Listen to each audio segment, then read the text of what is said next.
বন্ধুরা, আজ থেকে আমরা একটি নতুন সিরিজ শুরু করতে যাচ্ছি যা খুবই চমৎকার হতে চলেছে। তাহলে চলুন এই সিরিজের গল্পটি শুরু করা যাক। গল্পের শুরুতে আমরা ইউনকে দেখতে পাই, যাকে অনেক লোক ঘিরে রেখেছে। তারা তাকে মেরে তার কাছ থেকে সেই পার্ল মুক্তা ছিনিয়ে নিতে চায়, যাতে তারা এটি ব্যবহার করে সারা পৃথিবী শাসন করতে পারে। কিন্তু ইউন তার পার্লের বিষ ব্যবহার করে তাদের মোকাবিলা করে, যার ফলে সে কিছুটা দুর্বল হয়ে পড়ে। আসলে এই লোকগুলোই পার্লের লোভে ইউনের মাস্টার এবং তার বাগদত্তাকে মেরে ফেলেছিল। ইউন তাদের সেই অন্যায়ের প্রতিশোধ নিতেই এখানে এসেছে। ইউন চায় না যে এই রহস্যময় পার্ল কোনো খারাপ মানুষের হাতে পড়ুক। সে তার সবটুকু শক্তি দিয়ে তাদের সাথে লড়াই করতে থাকে এবং অনেককে মৃত্যুর মুখে পাঠিয়ে দেয়। কিন্তু শত্রুর সংখ্যা ছিল অনেক বেশি।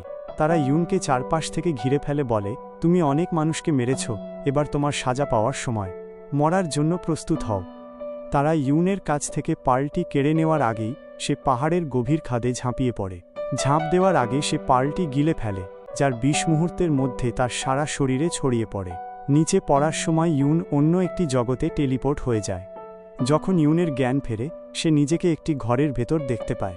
তার সামনে তার খালা অ্যান্ট দাঁড়িয়েছিলেন, যিনি তাকে জাগানোর চেষ্টা করছিলেন। এখানে আমরা জানতে পারি যে ইউনের পুনর্জন্ম, রিইনকার্নেশন হয়েছে। ইউনের আত্মা এখন এই জগতের শিয়াও নামের এক যুবকের শরীরে প্রবেশ করেছে। আজ শিয়াও এর বিয়ে, কিন্তু শিয়াও ছোটবেলা থেকেই এমন এক রোগে আক্রান্ত যে সে যতই সাধনা কাল্টিভেশন করুক না কেন, আজ পর্যন্ত সে তার লেভেল -1 অতিক্রম করতে পারেনি। এ কারণে সবাই তাকে নিয়ে ঠাট্টা তামাশা করে। তবে মজার ব্যাপার হলো, আজ তার বিয়ে হতে যাচ্ছে শহরের সবচেয়ে সুন্দরী মেয়ের সাথে। কিছুদিন আগে শিয়াও সেই মেয়েটির প্রাণ বাঁচিয়েছিল, আর সেই উপকারের প্রতিদান দিতেই মেয়েটি তাকে বিয়ে করতে রাজি হয়েছে। যদিও এটি ছিল একটি চুক্তির মতো বিয়ে। শহরের হাজার হাজার ছেলে সেই মেয়েটির ভক্ত ছিল, তাই অনেকেই এই বিয়ে মেনে নিতে পারছিল না। তাদের মধ্যে কেউ একজন শিয়াও এর মদে বিষ মিশিয়ে দিয়েছিল, যাতে সে মারা যায় এবং বিয়েটি ভেঙে যায়। মেয়েটির নাম ছিল কিন্নু। বিষের ক্রিয়ায় শিয়াও প্রায় মারাই গিয়েছিল, কিন্তু ঠিক সেই মুহূর্তে ইউনের আত্মা তার শরীরে প্রবেশ করায় সে পুনরায় জীবিত হয়ে ওঠে। এখন শিয়াওয়ের শরীরে দুটি সত্তা, একটি তার নিজের, অন্যটি ইউনের। ইউনের আগের জীবনের বিষাক্ত ক্ষমতাগুলো এখন শিয়াওয়ের ভেতরে চলে এসেছে, যা সম্পর্কে কেউ জানে না। ইউনের এই অলৌকিক ক্ষমতার কারণে শিয়াওয়ের শরীরের বিষ পুরোপুরি কেটে যায়। শিয়াও নিজেও বুঝতে পারে না তার সাথে কি হচ্ছে।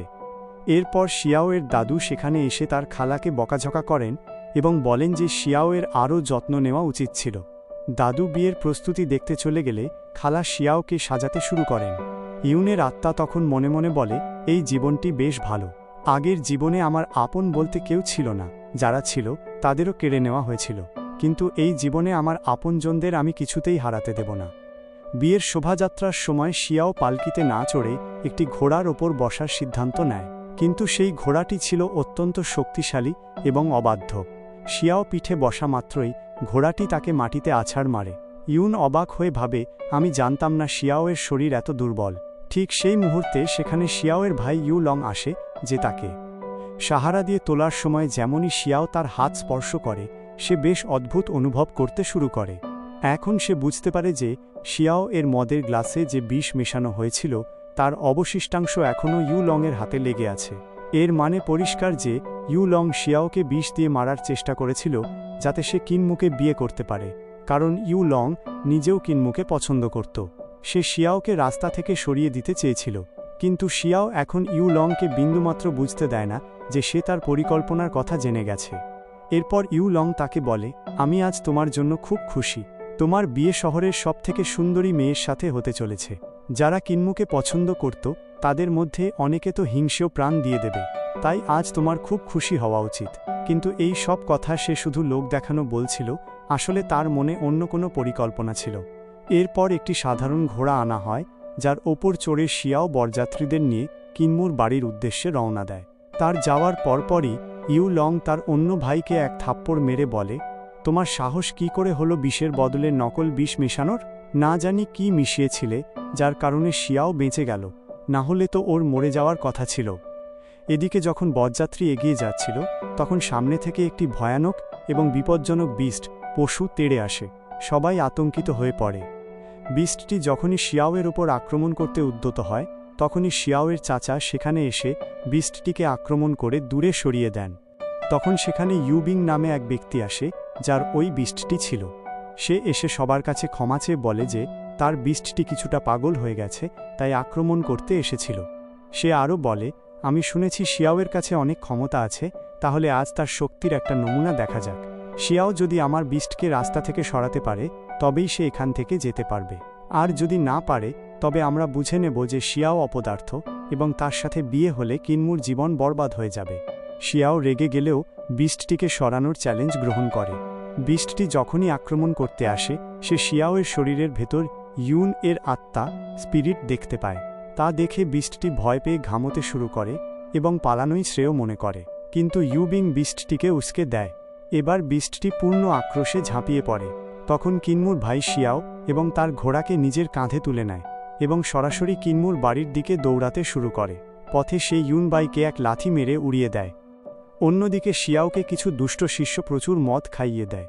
শিয়াও মাতাল অবস্থায় তার ঘরে আসে, যেখানে কিন্মু আগে থেকেই বসেছিল, কিন্তু কিন্মুর মুখে কাপড় ঘোমটা থাকায় সে তার মুখ দেখতে পাচ্ছিল না। শিয়াও যখনই কাপড় সরানোর চেষ্টা করে, কিন্মু তার স্নো পাওয়ার বরফ শক্তি ব্যবহার করে তাকে ধাক্কা দিয়ে দূরে সরিয়ে দেয়। এই প্রক্রিয়ায় কিন্মুর মুখের কাপড় সরে যায় এবং শিয়াও তার চেহারা দেখে মুগ্ধ হয়ে যায়। কিন্মুর সৌন্দর্য দেখে শিয়াও নিজের ওপর নিয়ন্ত্রণ হারিয়ে ফেলে এবং বুঝতে পারে কেন তাকে শহরের সবথেকে সুন্দরী মেয়ে বলা হয়।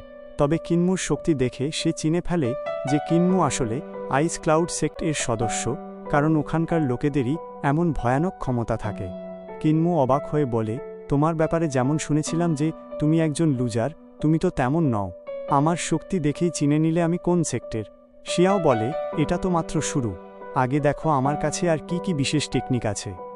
শিয়াও যখন তার দিকে এগোতে চায়, কিন্মু আবারও তার শক্তি দিয়ে তাকে পিছিয়ে দেয় এবং বলে, আমি আইস সেক্ট থেকে এসেছি এবং আমাদের ওখানে কোনো মেয়ের সম্পর্কে রিলেশনশিপ জড়ানো নিষেধ, তাই আমরা কখনো আসল দম্পতি হতে পারবো না। এই ধারণা মাথা থেকে বের করে দাও। আমি এই বিয়ে শুধু একটা উপকারের প্রতিদান দিতে করেছি। 1 মাস পর আমি এখান থেকে চলে যাব এবং আমাদের সম্পর্ক শেষ হয়ে যাবে, তাই দয়া করে এই 1 মাস আমার থেকে দূরত্ব বজায় রেখো। এদিকে ইউ লং চিন্তায় ঘামছিল যে ঘরের ভেতরে তারা দুজন কি করছে এবং রাগে নিজের চায়ের কাপ ভেঙে ফেলে। ঘরে কিন্মু শিয়াওকে বিছানায় শুতে বাধা দেয়। শিয়াও তখন তাকে জিজ্ঞেস করে, আমি তোমাকে কি বলে ডাকব? হানি বললে কেমন হয়? এটি শুনে কিন্মু রেগে যায় এবং তাকে সতর্ক করে। হানি কিউইন ইউ যখন বলে যে সে জিয়াওকে শাও তুলে বাইরে ছুঁড়ে ফেলে দেবে, তখন জিয়াও ঘাবড়ে যায় এবং দৌড়ে গিয়ে আবার মেঝেতে ঘুমানোর চেষ্টা করে, কিন্তু তখনও জিয়াও তাকে হানি বলে ডাকছিল এবং তার সাথে মজা করার চেষ্টা করছিল। কিনিউ তাকে কড়াভাবে সতর্ক করে দেয় যে যদি সে আবার কোনো রকম দুষ্টুমি করে তবে সে তাকে বাইরে ফেলে দেবে এবং তার জিহ্বা কেটে ফেলবে। এসব দেখে জিয়াও ঘর থেকে বাইরে চলে আসে যাতে একটু খোলা বাতাসে শ্বাস নিতে পারে। এদিকে সেই মেয়েটি জ্যাসমিন দ্রুত জ্ঞান ফিরে পায় এবং জিয়াওর হাত কামড়ে তার রক্ত পান করতে শুরু করে, যাতে সে তার বিষাক্ত এবং রহস্যময় জগতের পয়জনাস এবং মিস্টিরিয়াস ওয়ার্ল্ড ভেতরে প্রবেশ করতে পারে। এরপর জেসমিন তার হাতের ভেতরেই অদৃশ্য হয়ে যায়। এটা দেখে জিয়াও অবাক হয়ে যায়। যখন সে নিজের আধ্যাত্মিক জগতে স্পিরিচুয়াল ওয়ার্ল্ড প্রবেশ করে, সে সেখানে জেসমিনকে দেখতে পায়। জিয়াও অবাক হয় যে ওই বিষাক্ত মুক্তটি পয়জনাস পার্ল জেসমিনকে ভেতরে আসার অনুমতি কিভাবে দিল, যেখানে এটি চাইলে তাকে বাইরেও বের করে দিতে পারত। তবে সে তখন এটা নিয়ে খুব বেশি চিন্তা করে না। কিছুক্ষণ পর সেখানে জিয়াও খালা চাচি আসেন এবং তারা নিজেদের মধ্যে হাসি মজা করতে থাকেন। পরের দিন জিয়াও কিনিউকে সাথে নিয়ে তার দাদুর গ্র্যান্ডপা কাছে যায়, যেখানে সবাই মিলে খাবার খাচ্ছিল। দাদুর সামনে জিয়াই কিনিউ কাঁধে হাত রাখে, যাতে দাদুর মনে কোনো সন্দেহ না হয় যে তাদের সম্পর্ক স্বাভাবিক নয় বা তারা একসাথে থাকে না। রাতে বাড়ি ফিরে কিনিউ এই ঘটনার জন্য জিয়াওকে বরফের মতো জমিয়ে দিতে শুরু করে এবং জিজ্ঞেস করে, তোমার সাহস কি করে হলো আমার কাঁধে হাত দেওয়ার? জিয়াও তখন তাকে বোঝায় যে সে আসলে তাদের গোপন কথা আড়াল করার চেষ্টা করছিল, যাতে দাদু কষ্ট না পান। দাদুর সন্দেহের কথা শুনে কিনিউ শান্ত হয় এবং জিয়াওকে স্বাভাবিক অবস্থায় ফিরিয়ে আনে। এরপর জিয়াও তাকে বলে, যখন আমি তোমার কাঁধ স্পর্শ করেছিলাম তখন বুঝতে পেরেছি যে তোমার চাষের ক্ষমতা কাল্টিভেশন পাওয়ার্স বাড়ছে ঠিকই, কিন্তু খুব ধীর গতিতে। আর এই ক্ষমতার জন্য তোমাকে কষ্টও পোহাতে হচ্ছে। তুমি রাতে ঠিকমতো ঘুমাতে পারো না, কারণ তোমার মেরিডিয়ান্স সঠিকভাবে খোলা নেই। যদি সেগুলো একবার খুলে যায় তবে তোমার শক্তি আগের চেয়ে 10 গুণ দ্রুত বাড়বে। এ কথা শুনে কিনিউ অবাক হয়ে যায় এবং জিজ্ঞেস করে সে কি সত্যিই এগুলো আনলক করতে পারবে। জিয়াও আত্মবিশ্বাসের সাথে বলে সে একজন অত্যন্ত দক্ষ বিষ বিশেষজ্ঞ, পয়জন ডক্টর, তাই এই ছোটখাটো মেরিডিয়ান খোলা তার জন্য কোনো ব্যাপারই নয়। এরপর সে সুই ফোটানোর বাহানায় কিনিউর হাত বেশ কিছুক্ষণ ধরে স্পর্শ করে থাকে এবং পরে সুই ফুটিয়ে দেয়। সুই বের করার পর কিনিউ অনুভব করে তার শক্তি আগের চেয়ে অনেক গুণ বেড়ে গেছে। সুযোগ বুঝে জিয়াও তখন বলে, ঠিক আছে, এবার তোমার কাপড় খুলে ফেলো, আমি তোমার পুরো শরীরে সুই ফুটিয়ে দেব। একথা শুনে কিনিউ প্রচণ্ড রেগে যায় এবং তাকে আক্রমণ করার জন্য নিজের শক্তি প্রয়োগ করতে শুরু করে। আর এই দৃশ্যের মাধ্যমেই এই এপিসোডটি শেষ হয়।